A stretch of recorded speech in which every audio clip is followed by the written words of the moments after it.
દરેક યજ્ઞ સાથે સત્સંગ કથાને જોડવાની પરંપરા છે આપણી. કોઈ પણ સત્કર્મ હોય એની સાથે સત્સંગ અનિવાર્ય. તમે તીર્થયાત્રા કરવા જાઓ ને તો તીર્થમાં રહી અને ભજન કરનારા સાધુ સંતોને મળો, સત્સંગ કરો, નહીં તો તીર્થયાત્રા તમારી અધૂરી. તમે તીર્થમાં જઈ સ્નાન કરો, તીર્થ દેવતાઓનું દર્શન કરો, તીર્થમાં જઈને તમે દાન કરો, એ બધું તો જરૂરી છે જ, પણ જો તમે તીર્થમાં જઈને સત્સંગ ન કર્યો તો તીર્થયાત્રા અધૂરી. વિદુરજી તીર્થયાત્રા કરવા નીકળ્યા અને એમાં વિદુરજીએ શ્રી ગંગાજીના તટ ઉપર મૈત્રેયજીથી સત્સંગ કર્યો. દાઉજી મહારાજે પણ તીર્થયાત્રા કરી છે, બલભદ્રજી, એનું વર્ણન છે ભાગવતમાં. આખા ભારતની ઠેઠ દક્ષિણ સુધી ગયા છે દાઉજી. દક્ષિણ ભારતના તીર્થોની પણ યાત્રા કરી દાઉજી મહારાજ. અને એ પણ નૈમિષારણ્યમાં પધાર્યા છે દાઉજી. અને ત્યારે આ લોકોની પાછી કથા હાલતી હતી, યજ્ઞ ચાલતો હતો અને એ યજ્ઞમાં દાઉજી પધાર્યા છે. ભાગવતના દશમ સ્કંધના ઉત્તરાર્ધમાં કથા છે કે દાઉજી દ્વારા પછી જે રીતે સૂતનો શિરચ્છેદ થાય છે અને પછી એ સૂતના દીકરા એને આશીર્વાદ આપીને કથા સંભળાવવા માટે બેહાડે છે. આ બધી કથાઓ દશમ સ્કંદ ઉત્તરાર્ધમાં છે. તીર્થયાત્રા એની સાથે પણ સત્સંગ જોડો. તમે સત્યનારાયણની પૂજા રાખો છો ઘરે, તો સત્યનારાયણની પૂજા બ્રાહ્મણ પહેલાં કરાવે અને પછી બ્રાહ્મણ દેવતા 5 અધ્યાયની સત્યનારાયણની કથા સંભળાવે છે કે નહીં? એ સત્સંગ. આપણે આ પ્રતિષ્ઠા કર્મ થયું, પુનઃ પ્રતિષ્ઠા, એ સત્કર્મ, પણ એની સાથે પછી 7 દિવસની આ કથા જોડી, સત્સંગ. દરેક સત્કર્મ સાથે સત્સંગ જરૂરી છે. તો અપરાહ્ન સત્રમાં એટલે કે બપોર પછીના ભાગમાં કથા થાય છે. 88,000 ઋષિઓ એની સભા નૈમિષારણ્ય અને જંગલના ઝાડવાની છાયામાં બધા બેઠા છે. આજુબાજુ યજ્ઞ વેદિકાઓમાંથી હજી પણ થોડો થોડો ધુમાડો ઉઠે છે. વાતાવરણ પવિત્ર છે, સુગંધી છે. અને એક ઝાડની નીચે, સામાન્ય રીતે આપણે ત્યાં રામકથાની પણ વાત કરીએ ને તો એ વડલાના ઝાડની નીચે થાય. યાજ્ઞવલ્ક્ય ઋષિ મુનિ ભરદ્વાજજીને કથા સંભળાવે છે પ્રયાગમાં, એ પણ વડલાની નીચે, અક્ષયવટની નીચે. ભગવાન શિવ કથા સંભળાવે છે પાર્વતીજીને કૈલાસના ગિરિશિખર ઉપર, એ પણ વટવૃક્ષ નીચે. કાકભૂષુંડીજી કથા સંભળાવે છે, પક્ષીઓની સભા છે, ગરુડજી બેઠા છે, એ પણ વટવૃક્ષની નીચે. વડલાની નીચે બેસીને કથા કેમ? રામચરિતમાનસ અનુસાર વડલો વિશ્વાસનું પ્રતીક છે. બટુ વિશ્વાસ અચલ નિજ ધર્મા, તીરથ રાજ સમાજ સુકર્મા. વડલો વિશ્વાસનું પ્રતીક.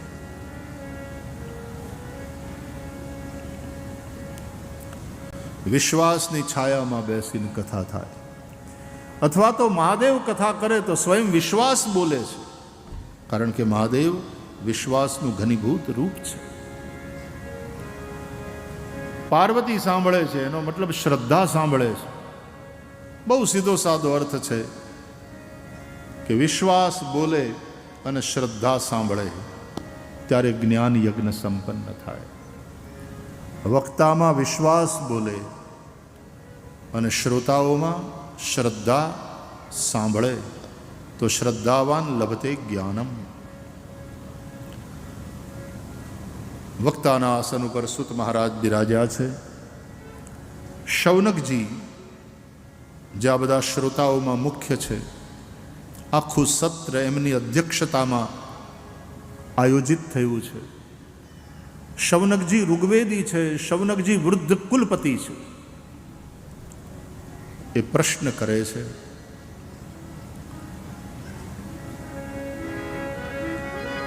અજ્ઞાનધ્વાંત વિધ્વંસ કોટિ સૂર્ય સમપ્રભ, હે સૂત આખ્યા હિ કથા સારમ સૂતાખ્યા હિ કથા સારમ મમ કર્ણ રસાયનમ. સંબોધન જુઓ, વક્તા પ્રત્યેનો આદર જુઓ, વક્તા પ્રત્યેનો ભાવ જુઓ કે અજ્ઞાન અંધકારને સમાપ્ત કરવામાં હે કરોડો સૂર્ય સમાન સુત મહારાજ, એક સૂર્ય હોય અડધી ધરતીને અજવાળે. અડધીમાં દિવસ હોય, અડધીમાં રાત. પણ સદગુરુ તો કરોડો સૂર્ય સમાન છે. અજ્ઞાન તિમિરાંધસ્ય જ્ઞાનાંજન શલાકયા. સદગુરુ અજવાળા કરે. સદગુરુ કરોડો સૂર્ય સમાન છે. હે સૂત, આખ્યાહી કથા સારમ, અમને કથા સાર કહો. ભાગવત કથા નથી, બધી કથાઓનો સાર છે. વેદોપનિષદામ સારાત જાતા ભાગવતી કથા. વેદો અને ઉપનિષદોના સારમાંથી આ ભાગવત કથા પ્રગટ થઈ છે. મહારાજ, વૈષ્ણવ માયા મોહથી કઈ રીતે છૂટે, ભક્તિ જ્ઞાન અને વૈરાગ્યથી પ્રાપ્ત થયેલો વિવેક કઈ રીતે વધે, સમજાવો. આ ઘોર કલિયુગમાં જીવો બધા આસુરી વૃત્તિવાળા થતા જાય છે. એમાં એનું કલ્યાણ કઈ રીતે થાય, ઉપાય બતાવો. અહીંયા કહે છે શૌનકજી કે કામધેનુ જેની ગૌશાળામાં બાંધી હોય ને એની કોઈ કામના અધૂરી ના હોય. ચિંતામણી જેની પાસે હોય એ જે ચિંતન કરે એને મળે. અને કલ્પવૃક્ષની નીચે બેઠેલો માણસ કોઈ દી દરિદ્ર ન રહે. આપણી જૂની સંતવાણી, દેશી સંતવાણીમાં કલ્પવૃક્ષ નીચે કોઈ નર બેઠો તૃષ્ણા નયની छिपाणी रे हो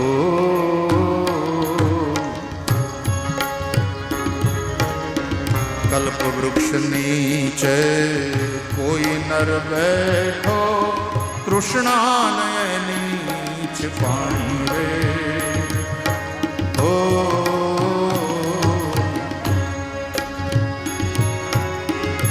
नहीं कल्पये नकी बावड़ियो नहीं कल्पया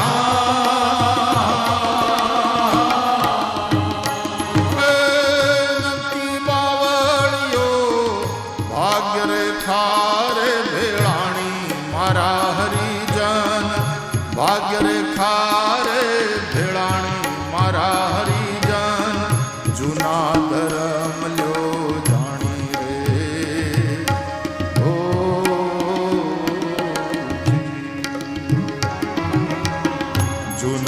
धर्म ल्यो जानी मारा साधु भाई जूना धर्म ल्यो जानी रे ओ कल्प वृक्ष नीचे कोई नर बैठो ने छता तृष्णा न एनी छिपाणी तो नहीं कल्प ये नक्की बावड़ियो तो ये कल्प वृक्ष नहीं हो बावड़ियो होवो જોઈએ આને ભ્રાંતિ થઈ બાવળિયાને એણે કલ્પવૃક્ષ માની લીધું અને કાં તો ઓલાની ભાગ્યરેખા ભેળાણી. એક માણસ જંગલમાં ભૂલો પડ્યો, ભૂખ્યો તરસ્યો, એકદમ થાકેલો, બપોરી ટાણું, ભૂખ પણ લાગેલી, થાકીને એક ઝાડવાની નીચે બેહી ગઈ. હવે એને ખબર નહીં કે જે ઝાડની નીચે પોતે બેઠો છે એ કલ્પવૃક્ષ છે, એને ખબર નહીં. એ થાક્યો પાક્યો પોરો ખાવા બેઠો, બપોરી ટાણું, ભૂખ્યો તરસ્યો, પરસેવો લૂખ્યો પન્યાથી. એ પન્યું આપણું. પન્યાથી પરવેહો લુહી, પરવેહો કાઠિયાવાડમાં શબ્દો આવે ને તો એ કાઠિયાવાડી પોશાક પહેરી લે. કડિયો ને ચોણો, એમ ભણેલા માણસનો જે પરસેવો એ આપણે ગામડામાં પરવેહો. સંસ્કૃતના પંડિતોનું જે ઉત્તરીય એ ગામડાના માણસનું પન્યું. તો પન્યાથી પરવેહો લૂછી અને બેઠો બેઠો વિચાર કરે કે અરે ભૂખ લાગી છે. ઘેર હોત ને તો જમવા ટાણા જમવા ભેગા થયા હોત. અહીંયા ભૂખ લાગી, અટાણે જો ખાવાનું મળે ને. ખાલી આટલું વિચાર્યું ત્યાં તો એક થાળ આમ હવામાં તરતો તરતો આવ્યો. એ થાળ હજી આમ લેન્ડિંગ કરે એ પહેલાં તો એક બાજોઠ આવીને પહેલાં ગોઠવાઈ ગયો આસન તરીકે.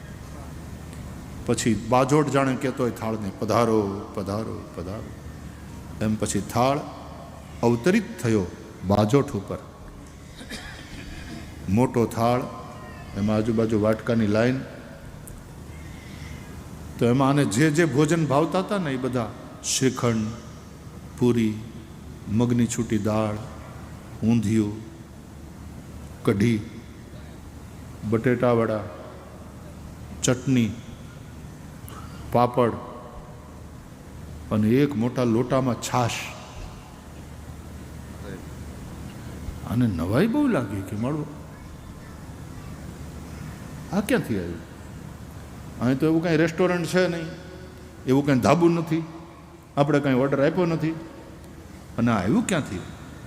જ્યાંથી આવ્યું હોય ત્યાંથી. અટાણે ભૂખ લાગી છે અને સામે ભાવતા ભોજન છે. તરત એણે હરિહર કરવાનું ચાલુ કર્યું. ખૂબ પ્રેમથી ભોજન કર્યું. જરાય ખૂટે એમ નહોતું. પેટ ભરાઈ ગયું. છાશ પીધી. પાણીની ઈચ્છા કરીને ત્યાં તો પાણીનો લોટો તરતો તરતો આવ્યો. આમ ઝીલી લીધો. જે મકર સંક્રાંતિમાં અમદાવાદના જુવાનિયાઓ કોકનો કપાયેલો પતંગ પકડે ને લૂંટે, એમ પાણીનો લોટો લઈ હાથ મોઢું ધોઈ પાણીનું આચમન કર્યું. ઓડકાર ખાધો. ભાઈ ભાઈ ધરાઈ ગયા. એવો થાક્યો હતો કે અહીંયા જો ઢોલિયો હોય, એની માથે ગાડલું હોય, એક પાતળી ચાદર હોય, ઓશિક હોય, આ ઝાડની છાયા ને આવો વાહર આવે, સરસ મજાની હવા ચાલે છે. આટલું ખાલી એણે વિચાર્યું, આટલી ઈચ્છા કરી, પણ ઢોલિયો તરતો તરતો આવ્યો. જેવો એણે કલ્પના કરી હતી એવો જ આખો ઢોલિયો લેન્ડ થયો. હેલિકોપ્ટર લેન્ડ થાય એમ. નવાઈ તો બહુ લાગી કે આ બધું આવે છે ક્યાંથી મળ્યું? કમાલ છે. હું વિચારું છું, ઈચ્છા કરું છું, અને તરત એ બધું થાય છે. એ બધું પછી અટાણે થાક્યો તો સીધો ઢોલિયા ઉપર,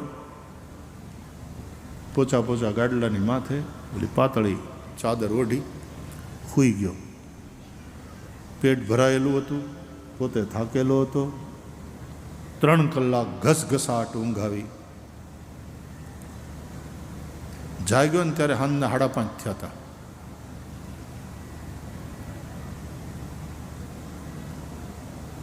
પછી રોજની આદત, ચાનું ટાણું.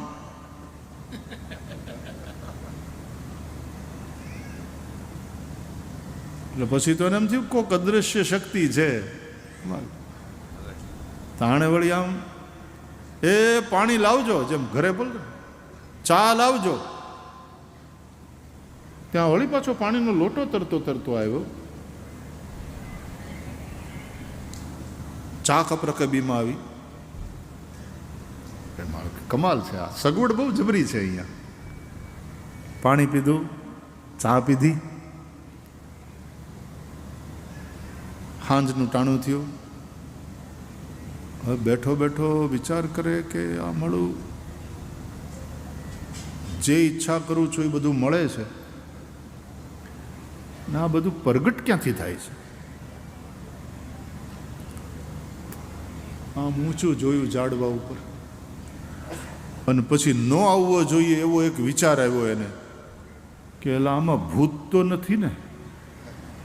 આ ઝાડમાં આ બધું આવે ક્યાંથી? એ આટલો ખાલી વિચાર કર્યો ત્યાં ભૂતડા નાચવા માંડ્યા એની સામે. આ તો કલ્પવૃક્ષ હતું, જે કલ્પના કરે એ મુજબ થાય. ભૂતડા નાચવા માંડ્યા.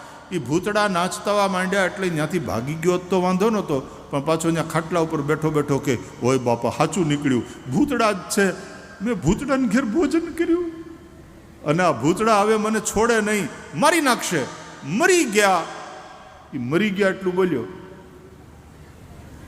મરી ગયો. કારણ કે કલ્પવૃક્ષ હતું ને, એમાં તો જે તમે કલ્પના કરો એ મુજબ થાય.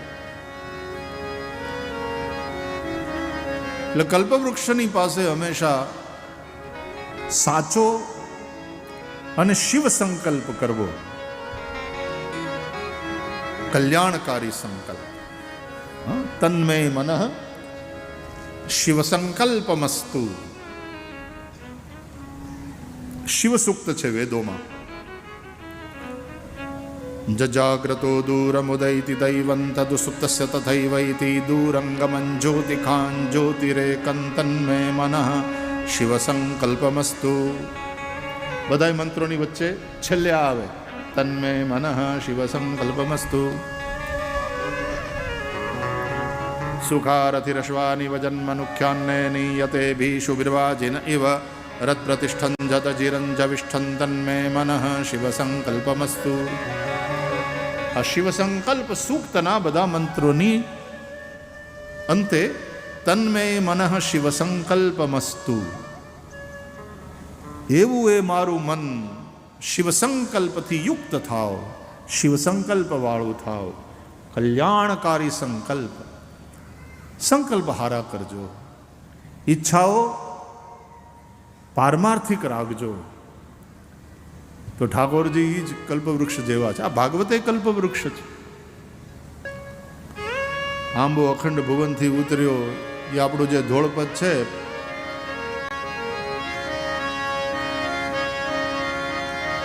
એમાં એક કડી એવી છે, કલ્પવૃક્ષ થઈ આંબો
આંબો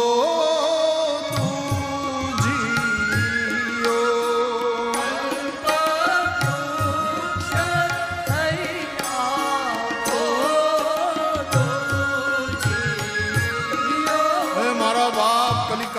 તો આ ભાગવત ભગવાન છે એ જ આપણું કલ્પવૃક્ષ છે. તુલસીદાસજી રામકથાની વાત કરે છે તો કહે છે રામ કથા કલિ કામત ગાઈ. રામ કથા એ કળિયુગમાં કામધેનું છે. હરિનું ચિંતન એ જ ચિંતામણી છે. કથા કામત ગાય, કામધેનું ગાય છે. શ્રીમદ ભાગવત એ કલ્પવૃક્ષ છે. તમને જે જોઈતું હશે તે શ્રીમદ ભાગવતનો આશ્રય કરવાથી પ્રાપ્ત થશે. ભુક્તિ જોઈતી હોય તો ભુક્તિ, ભુક્તિ એટલે સંસારના બધા સુખો. મુક્તિ જોઈતી હોય તો મુક્તિ, અને ભક્તિની ઈચ્છા હોય તો ભક્તિ. ભાગવતમાં છેલ્લે ભક્તિ જ માગવામાં આવી. ભવે ભવે યથા ભક્તિ પાદયોસ્તવ જાયતે તથા કુરુષ્વ દેવેશ નાથ સ્વન્નો યતઃ પ્રભો. ભવે ભવે યથા ભક્તિ પાદયોસ્તવ જાયતે. હે નાથ, જન્મ જન્મ આપના ચરણારવિંદમાં અમને ભક્તિ થાય. જન્મ જન્મ રતિ રામ પદ યહ બરદાન ન આન.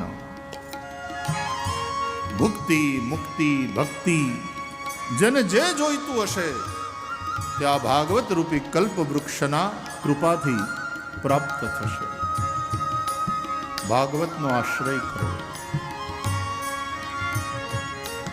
શૌનક મહારાજે પ્રશ્ન કર્યા અને એ પ્રશ્નના ઉત્તરમાં સુત મહારાજે ભગવાનને મંગલમયી કથા સંભળાવી છે.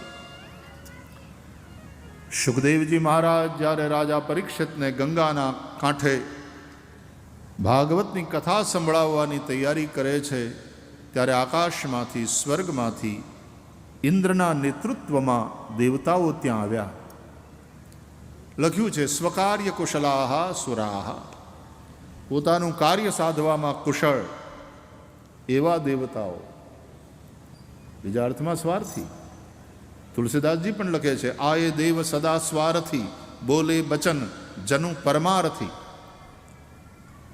પરંતુ દેવ દેવ છે. ભોળાનાથ દેવોના દેવ મહાદેવ છે. કૃષ્ણ આપણા આરાધ્ય હોય, રામ આપણા આરાધ્ય હોય, તો શંકર ભગવાન સૌથી શ્રેષ્ઠ વૈષ્ણવ છે. ભાગવતમાં લખ્યું છે વૈષ્ણવાનામ યથા શંભુ. વૈષ્ણવોને માટે શિવ સમાન શ્રેષ્ઠ વૈષ્ણવ કોઈ નથી, અને શૈવોને માટે ભગવાન વિષ્ણુ સમાન શ્રેષ્ઠ શૈવ કોઈ નથી. એટલે ભગવાન રામ રામેશ્વરની સ્થાપના કરે છે, રામેશ્વરની પૂજા કરે છે. ભગવાન રામેશ્વર ઉપર અભિષેક કરે, પૂજન કરે. વિષ્ણુ શિવજીની પૂજા કરે છે, શિવજી વિષ્ણુની પૂજા કરે છે.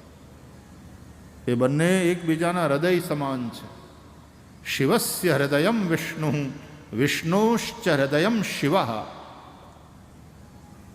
શિવજી એટલે વિષ્ણુનું હૃદય, વિષ્ણુ એટલે શિવનું હૃદય. હરિહર એક છે. તમને ભગવાનનું જે રૂપ ગમે એ રૂપે તમે ભગવાનને ભજો. બધાય રૂપ ભગવાનના છે.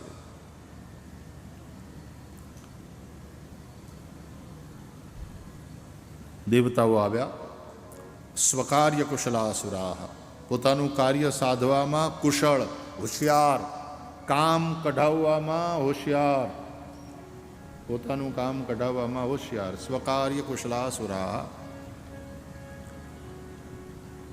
આવીને વ્યાસપીઠ ઉપર સુખદેવજી બેઠા હતા, ત્યાં પ્રણામ કર્યા.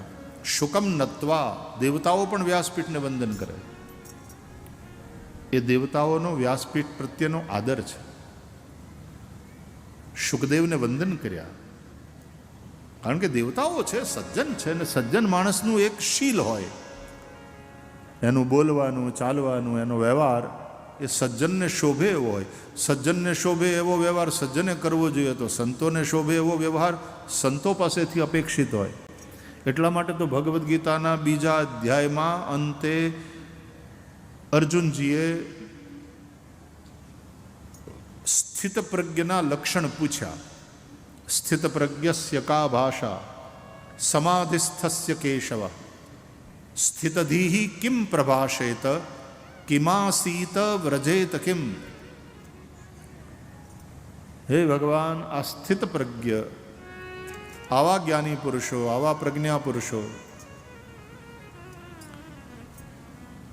એની વાણી કેવી હોય? સ્થિત પ્રજ્ઞસ્ય કા ભાષા. આવો જે સ્થિત પ્રજ્ઞ છે, આવો જે સમાધિસ્થ અનુભવી પુરુષ છે, સ્થિતધિ કિમ પ્રભાષેત, એ કેવી રીતે બોલે? એની વાણી કેવી હોય? એની બોલચાલ કેવી? કિમાસીત, કેવી રીતે બેહે? એ કેવી રીતે ચાલે? મતલબ એનો વ્યવહાર કેવો હોય? કારણ કે આવા બધા જે સંત મહાપુરુષો હોય, એ જે રીતે બોલે છે, જે રીતે બેસે છે, એ જે ખાય છે, એ જે રીતનું વર્તન કરે છે, બીજા લોકો એની પાસેથી શીખે. સ યત પ્રમાણમ કુરુતે લોકસ તદનુ વર્તતે.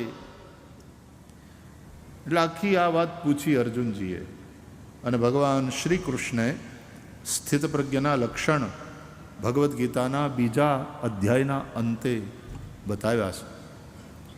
વાંચજો વાલા, તમને જેવું આવડે એવું. ગુજરાતીમાં એ ગીતા મળે છે. રોજ એક અધ્યાય ઘણા વાંચે છે, ઘણા રામાયણનું પઠન કરે છે રોજ.